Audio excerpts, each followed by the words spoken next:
An hour ago, Dave and I decided that we were going to take a walk down by the river because it's pushing 40.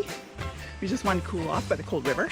And our normal walking path is completely underwater because all the mountain tops are melting with the heat. We started wading through it, and then I said, let's go get our snow tubes.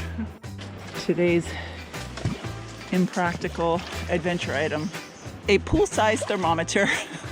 How warm is it, love? Well, that's 11 degrees. 11 degrees? Would you call that refreshing? No. Oh, did you lose your glasses? Yeah. You just bought them last week because you lost the other ones. Yeah. Oh, this is awesome. This is awesome. I love this!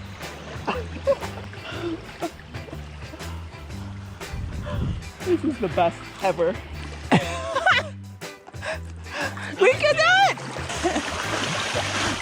I get all the river monsters since I'm first. Listen to the birds. This is hydrotherapy in the wilderness. Oh, it's cool. We can hear the fast water in the Squamish River, so we need to get out of here. It's not going to be safe if we go that far. We'll end up in Portland if we don't get out here. One, two, three.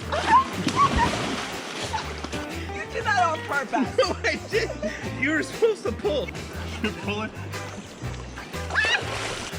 That was so much fun. We are doing it again. Never done that before in my life. No, I've never done that either. That was super fun. You know it's hot when an outside cat doesn't want to go outside. He got me out with not a drop of sand, and then he dragged me through the sand. We're trying to push or bushwhack a 17-foot canoe through the forest. There's no rhythm. Well, Dave was doing most of the work, and I was making a few comments.